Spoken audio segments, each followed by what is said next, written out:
नमस्कार दोस्तों, शिक्षक शिक्षा और शिक्षण से रिलेटेड इस चैनल में आपका हार्दिक स्वागत है। जी हाँ दोस्तों, फिर हम आपके बीच उपस्थित हैं विज्ञान के कुछ महत्वपूर्ण प्रश्नों को लेकर, जो सक्षमता परीक्षा के दृष्टिकोण से बेहद महत्वपूर्ण है। और इन प्रश्नों को देख आपको भी ऐसा प्रतीत होगा कि हाँ, ये प्रश्न सक्षमता परीक्षा के लिए बेहद महत्वपूर्ण है। तो आइए इसकी शुरुआत करते हैं। इससे पहले कि आप हमारे चैनल पर नए हो, चैनल को लाइक और सब्सक्राइब कर ले ताकि हम आपसे और आप हमसे जुड़ सके। तो आइए शुरुआत करते हैं। सौर परिवार में ग्रहों की संख्या है। ए में है 6, बी में है 7, सी में है 8, डी में है 9। तो देखिए, सौर परिवार में ग्रहों की संख्या 8 है, तो इसका राइट आंसर क्या हो जाएगा? सी, 8।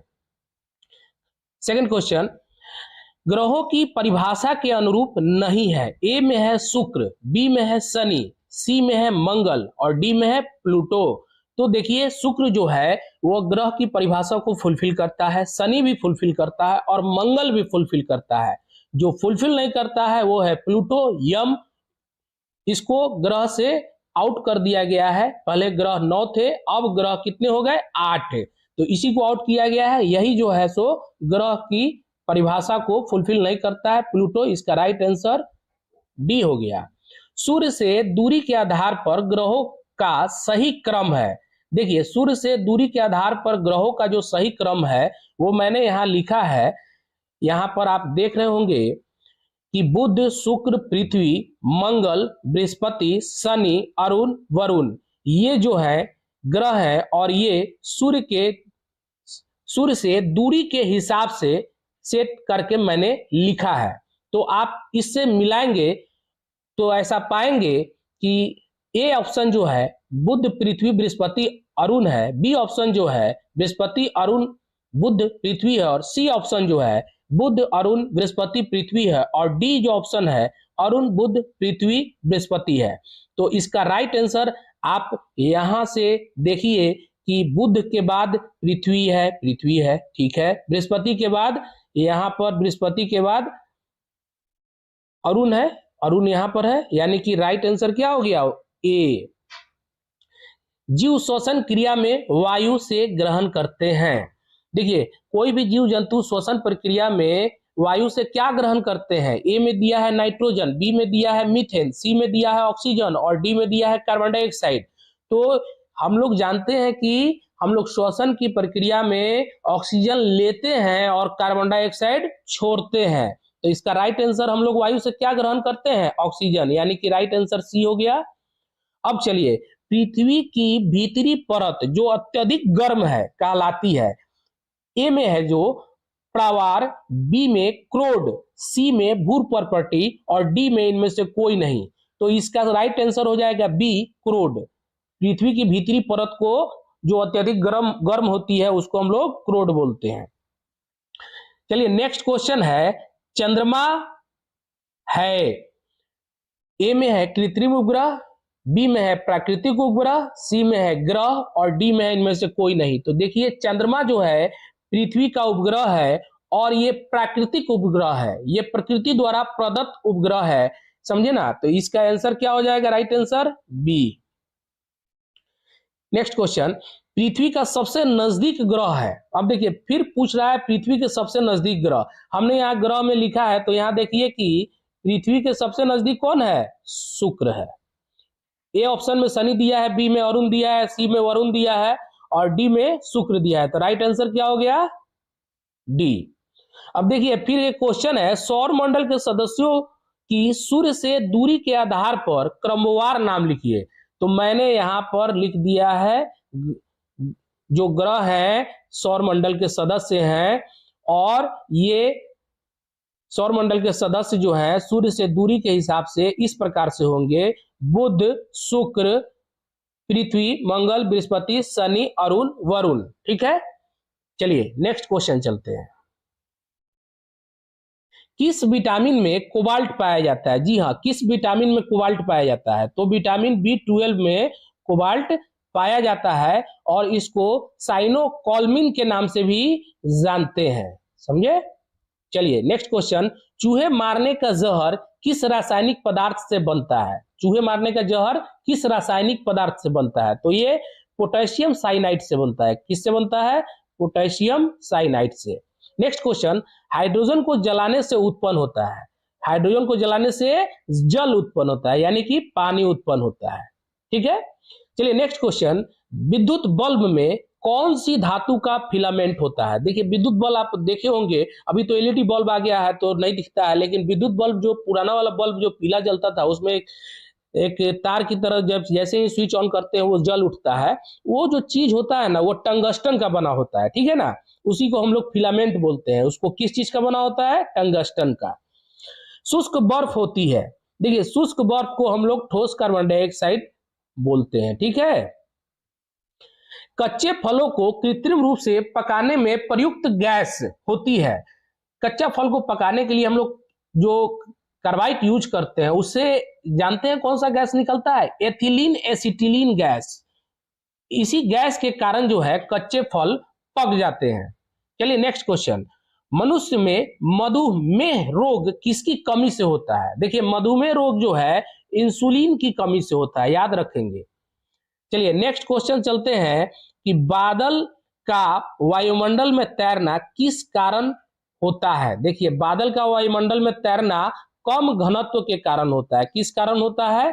कम घनत्व के कारण होता है। तो ये इसका राइट आंसर क्या हो गया? कम घनत्व। नेक्स्ट क्वेश्चन, लोहे में जंग को रोकने के लिए प्रयोग किया जाता है। जी हाँ, लोहे में जंग को रोकने के लिए हम लोग किस चीज का प्रयोग करते हैं? जिंक का प्रयोग करते हैं।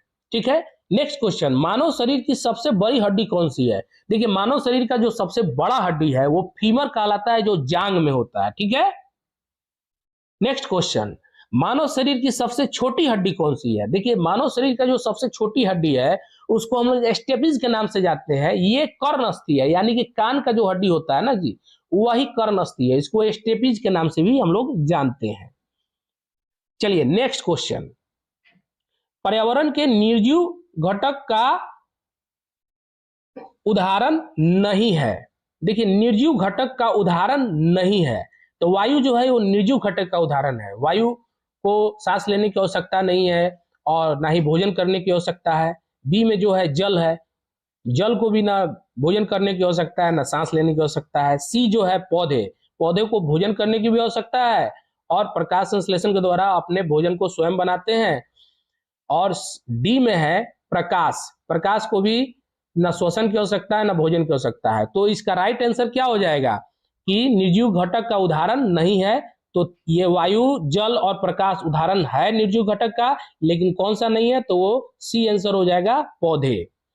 पौधों का रंग होता है हरा रंग, जो पौधों का होता है वो किसके कारण से होता है? ए में है जल से, बी में है मिट्टी से, सी में है क्लोरोफिल से और डी में है प्रकाश से।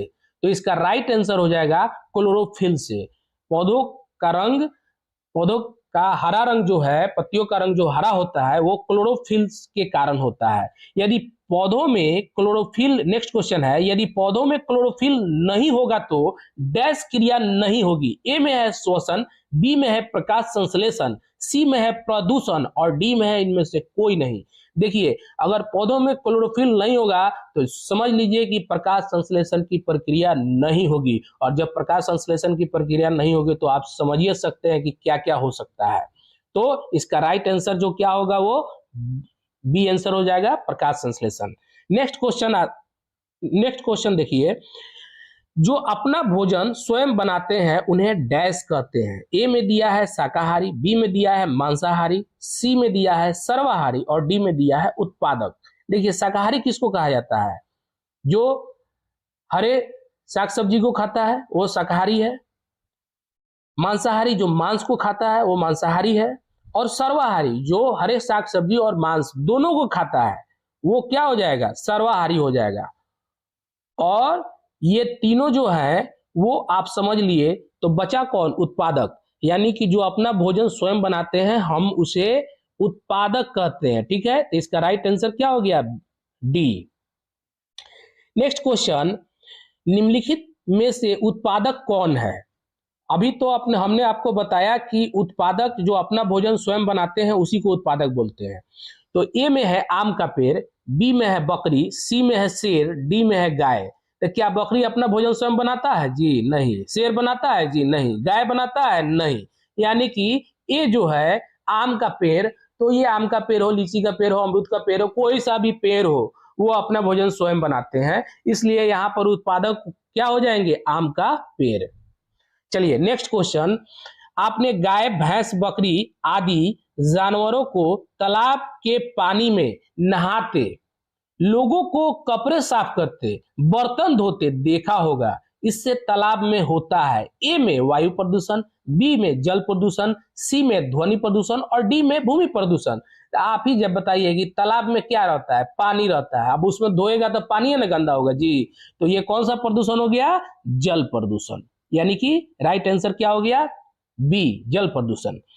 अब नेक्स्ट क्वेश्चन है, फैक्ट्री से निकलने वाले धुएं के कारण होता है। और फैक्ट्री से जो धुआं निकलेगा जी, ऊपर चिमनी के देखते होंगे आप लोग, या बड़े बड़े चिमनी टाइप का लगा रहता है ना, उसमें से धुआं निकलते रहता है। तो वो धुआं कहाँ जाता है? वायुमंडल में। वायुमंडल में क्या है? हवा है, वायु है। तो कौन सा प्रदूषण होगा? वायु प्रदूषण होगा। तो वही फैक्ट्री से निकलने वाले धुएं के कारण होता है ध्वनि प्रदूषण, जल प्रदूषण, भूमि प्रदूषण, वायु प्रदूषण। तो इसका राइट आंसर क्या हो जाएगा? सी, वायु प्रदूषण। नेक्स्ट क्वेश्चन, किसी भी आहार श्रृंखला में, फिर देखिए बहुत अच्छा क्वेश्चन है, किसी भी आहार श्रृंखला में उत्पादक होता है। ए में है सबसे अंतिम, बी में है बीच में, सी में है सबसे शुरुआत में और डी में है इसका स्थान निश्चित नहीं होता है। तो देख जान लीजिए कि उत्पादक पेड़ पौधे हैं तभी सब कुछ है। समझ रहे हैं ना जी? तो ये सबसे शुरुआत में, यानी किसी भी आहार श्रृंखला के सबसे शुरुआत में आते हैं उत्पादक। समझ में आ गई बात? तो ये सी हो गया। नेक्स्ट क्वेश्चन देखिए कि सही जोड़ी बनाइए, सही जोड़ी। अब देखिए हाथी जो है वो कैसा जानवर है? आप जानते हैं कि शाकाहारी जानवर है। हाथी मांस नहीं खाता है, केवल हरा सामान खाता है। तो वो क्या है? हाथी जो है वो शाकाहारी है। तो ये आपको हाथी शाकाहारी हो गया। शेर मांस खाता है, आप जानते हैं। तो शेर क्या हो गया? मांसाहारी हो गया। और मनुष्य क्या है? सर्वाहारी हो चुका है। अब मनुष्य जो है सो साग सब्जी भी खाता है और मांस भी खा लेता है। तो ये क्या हो गया? सर्वाहारी। तो इस तरीके से हमने विज्ञान के कुछ महत्वपूर्ण प्रश्नों को हल किया। और ये प्रश्न काफी इंपॉर्टेंट है, क्योंकि बहुत ज्यादा बड़ा क्वेश्चन नहीं पूछा जाएगा। ऐसे क्वेश्चन पूछे जाएंगे जिनको हम लोग हमेशा प्रयोग करते रहे हैं लेकिन दिमाग से विस्मरित हो गया है। मैं बस यही कर रहा हूं कि आप लोगों को स्मरण करवा रहा हूं। मेरा उद्देश्य आप लोगों को पढ़ाना नहीं है। इसी के साथ मैं अपनी वाणी को विराम देता हूं। थैंक यू, धन्यवाद।